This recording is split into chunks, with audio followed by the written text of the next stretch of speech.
हाँ तो प्यारे बच्चों, आपने कक्षा 6 का प्रथम और द्वितीय पाठ जो है वो पढ़ लिया है। अब हम तृतीय पाठ पढ़ेंगे। देखिए, जब आपने प्रथम और द्वितीय पाठ पढ़ा था तब आपने ये जो शब्द परिचय लिखा हुआ है इसका प्रथम और द्वितीय पाठ पढ़ लिया। प्रथम पाठ में हमने पढ़ा कि जो शब्द यूज किए गए, जो शब्द प्रयोग किए गए थे वो अकारांत पुल्लिंग शब्द थे, जैसे छात्रः, गजः, घटः, शिक्षकः, मकरः, दीपकः। अब आप इनमें देखिए कि सब में अ, बाद में अ की आवाज आती है, तो ये सारे शब्द जो हैं अकारांत पुल्लिंग शब्द हैं। पुल्लिंग का मतलब आप समझते ही हो। पुल्लिंग मतलब वे शब्द जो हमें पुरुष जाति के होने का बोध कराएं। इसी प्रकार से द्वितीय पाठ में आपने आकारांत स्त्रीलिंग शब्दों का अध्ययन किया, जैसे छात्रः, लताः, माला, पेटिका, सेविका, गायिका।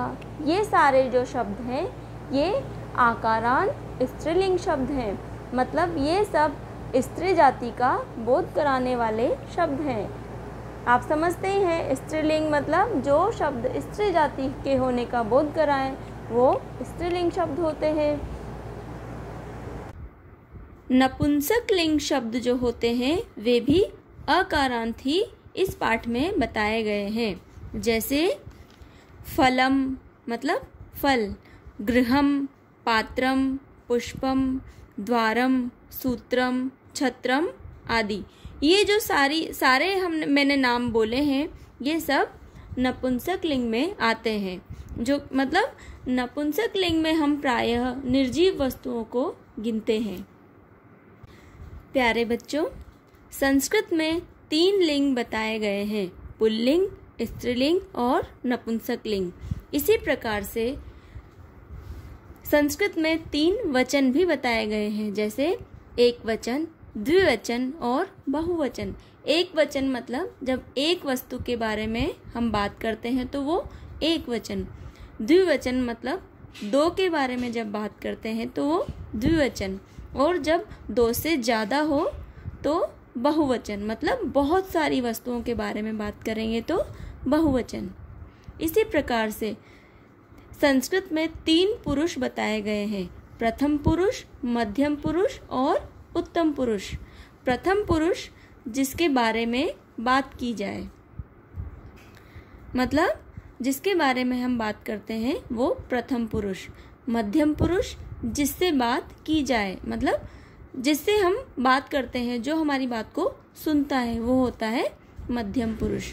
उत्तम पुरुष जो बात को कहता है, मतलब कहने वाला, जैसे हम स्वयं जो है हम उत्तम पुरुष हैं, हम बात को कहते हैं हम उत्तम पुरुष हैं। और जो हमारे सामने है, जो बात को सुन रहा है वो है मध्यम पुरुष। और जिसके बारे में हम बात बोल रहे हैं वो होता है प्रथम पुरुष। तो अब बच्चों, हम इन सब बातों के बाद अब हम ये जो तृतीय पाठ है इसको पढ़ना शुरू करते हैं। तो आइए आप पहले इसे समझ लीजिए, उसके बाद हम आगे की बातें सीखेंगे। अब देखिए, मैंने आपसे ये बात पहले भी कही है कि जब भी हम कोई पाठ पढ़ेंगे संस्कृत में या हिंदी में तो हम उसके शब्दार्थ पहले पढ़ेंगे, उसके बाद उस पाठ का अध्ययन करेंगे। देखिए, एतत् शब्द जो है नपुंसक लिंग के लिए यूज किया गया है, प्रयोग किया गया है। एतत् मतलब यह। विश्राम गृहम, विश्रामालय। एतत् मतलब यह, विश्राम गृहम, विश्राम आलय। आलय मतलब होता है घर। अत्र यहाँ, अत्र मतलब यहाँ, अत्र मतलब यहाँ। भित्तिकम, भित्तिकम मतलब घेरा, दीवार। भित्तिकम मतलब घेरा या दीवार। खनित्रम कुदाल, खंती। खनित्रम मतलब कुदाल या खंती। श्रमिका, श्रमिका मतलब मजदूरनी। अब जैसे श्रमिक कहेंगे तो हो जाएगा मजदूर, और यहाँ पर श्रमिका लिखा हुआ है तो मजदूरनी। चालयती, चलाती है, चालयती मतलब चलाती है। ऐते, ये दोनों, ऐते मतलब ये दोनों। बसयाने, दो बसें, बसयाने दो बसें। कुत्र मतलब कहाँ, कुत्र माने कहाँ। गच्छतः, जा रहे हैं या जा रही है। गच्छतः मतलब जा रहे हैं या जा रही है। रेल स्थानकम, रेल स्थानकम मतलब होता है रेलवे स्टेशन। रेल स्थानकम रेलवे स्टेशन। अंगुलीय के, दो अंगूठियाँ, अंगुलीय के मतलब दो अंगूठियाँ। स्तः, स्तः मतलब है, स्तः मतलब है। सुवर्णकारः, सुनार या सोनार, सुवर्णकारः सुनार या सोनार। एतानी, एतानी मतलब ये। नपुंसक लिंग में जो बहुवचन में बताया जाता है उसके लिए हम एतानी का प्रयोग करते हैं। एतानी मतलब ये। नपुंसक लिंग की बहुवचन वस्तुओं के लिए हम एतानी का प्रयोग करते हैं। कदली फलानी, केले के फल, कदली फलानी मतलब केले के फल। मधुराणी, मधुराणी मतलब मीठे अच्छे, मधुर मतलब मीठा होता है ना, तो मधुराणी मतलब मीठे अच्छे। पोषकाणी, पोषक पौष्टिक, पोषकाणी मतलब पोषक या पौष्टिक। करवस्त्राणी, करवस्त्राणी मतलब रुमाल। देखिए कर का मतलब होता है हाथ, संस्कृत में कर मतलब होता है हाथ।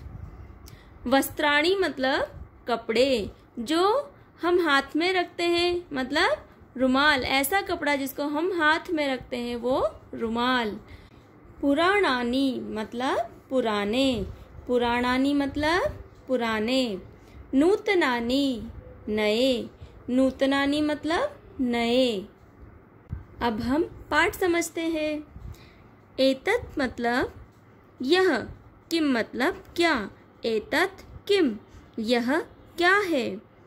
एतत् खनित्रम अस्ति, यह कुदाल है। खनित्रम मतलब कुदाल, अस्ति मतलब है। श्रमिका खनित्रम चालयति, श्रमिका मतलब मजदूरनी, खनित्रम मतलब कुदाल को, चालयति मतलब चलाती है। तो श्रमिका मतलब मजदूरनी कुदाल को चलाती है। एतत् किम, यह क्या है।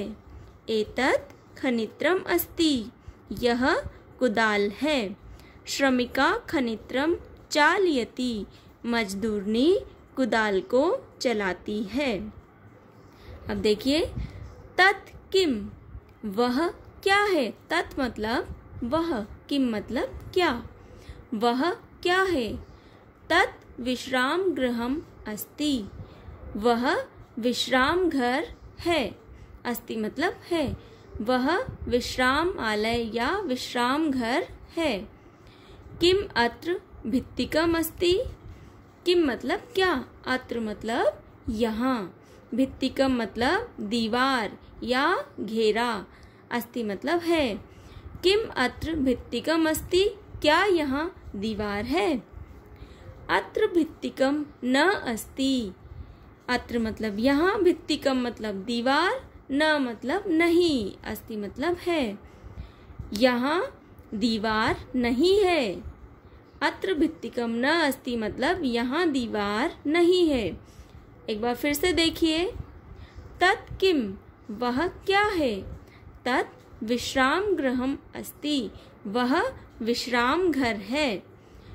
किम अत्र भित्तिकम अस्ति, क्या यहाँ पर मतलब इस विश्राम गृह में दीवार है, क्या यहाँ पर दीवार है।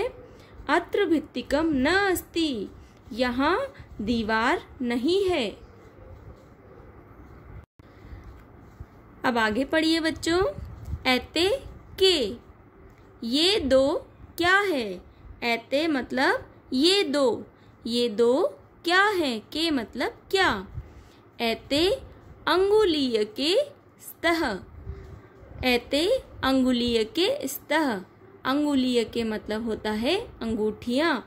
अब स्तः, जो स्तः है, देखो हमने यहाँ पे जब एक चीज के लिए बोला था तो हम अस्ति का प्रयोग कर रहे थे, अस्ति मतलब है।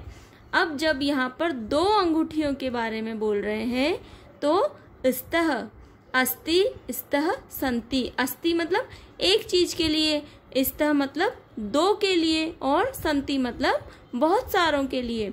मतलब अस्ति एक वचन, स्तः दो द्विवचन और सन्ति बहुवचन। ठीक है। ऐते के, ये दो क्या है? ऐते अंगुलीय के स्तः, ये दोनों अंगूठियां हैं। सुवर्णकारः अंगुलीय के रचयति, सुवर्णकारः मतलब सुनार, अंगुलीय के मतलब अंगूठियां, रचयति बनाता है। एक बार फिर से देखिए। ऐते के, ये दो क्या है? ऐते अंगुलीय के स्तः, ये दोनों अंगूठियां हैं। सुवर्णकारः अंगुलीय के रचयति, सुनार अंगूठियां बनाता है। ऐते के, ये दो क्या है? ऐते अंगुलीय के स्तः, ये दोनों अंगूठियां हैं।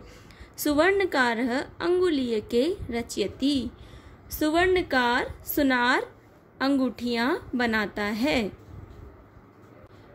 ते के, वे दोनों क्या हैं? ते के, वे दोनों क्या है? ते मतलब वे दोनों। ते बस याने स्तः, वे दोनों बसे हैं। ते बस याने स्तः, वे दोनों दो बसे हैं।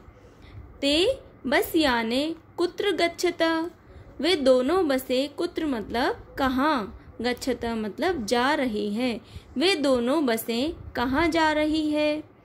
ते रेल स्थानकम गच्छतः, वे दोनों बसें रेलवे स्टेशन जा रही है। एक बार फिर से देखिए।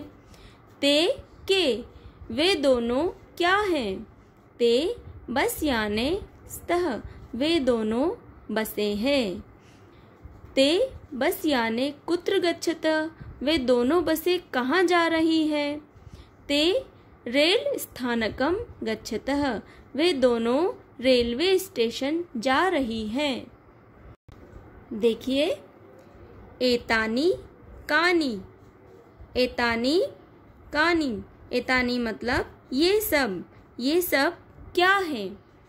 एतानी करवस्त्राणि सन्ति, एतानी मतलब ये सब, करवस्त्राणि मतलब रुमाल है, सन्ति मतलब है। अब देखिए यहाँ पर बहुवचन में है ये, तो हम यहाँ पर सन्ति का प्रयोग कर रहे हैं।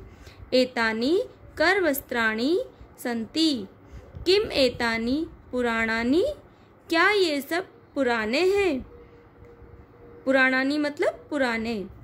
न एतानी तु नूतनानि, नहीं ये सब तो नए हैं, तू मतलब तो, नूतनानि मतलब नए। एतानी कानी, ये सब क्या है? एतानी करवस्त्राणि सन्ति, ये सब रुमाल हैं। किम एतानी पुराणानि, क्या ये सब पुराने हैं? न एतानी तु नूतनानि, नहीं ये सब तो नए हैं। अब देखिए। तानी कानी, वे सब क्या है? तानी मतलब वे सब क्या है? तानी कदली फलानी सन्ति, तानी मतलब वे सब, कदली फलानी मतलब केले के फल या केले हैं। किम तानी मधुराणी, क्या वे सब मीठे हैं? मधुराणी मतलब मीठे, मधुर। आम, आम मतलब होता है हाँ, तानी मतलब वे सब, आम तानी मधुराणि पोषकाणि च। मतलब अब देखिए च जो है इसको बाद में बोला जाता है, लेकिन इन दोनों के बीच में इसको हम च मतलब होता है और, मतलब मधुराणि और पोषकाणि, मधुर और पोषक। आम तानि मधुराणि पोषकाणि च। अब कैसे इसको हिंदी में जब इसको बोलेंगे तो हम इसको मधुर और पोषक के बीच में बोलेंगे। देखिए, हाँ वे सब मीठे और पौष्टिक हैं, पोषक हैं। एक बार फिर से देखिए, तानि कानि, वे सब क्या हैं? तानि कदली फलानि सन्ति, वे सब केले के फल हैं या केले हैं। किम तानि मधुराणि, क्या वे सब मीठे हैं? आम तानि मधुराणि पोषकाणि च, हाँ वे सब मीठे और पौष्टिक हैं। तो बच्चों, मुझे आशा है कि आपको ये पाठ अच्छे से समझ में आया होगा। अब हम इसको अपने आप पढ़ेंगे। आप इस वीडियो को देखिएगा और समझिएगा। थैंक यू, धन्यवाद।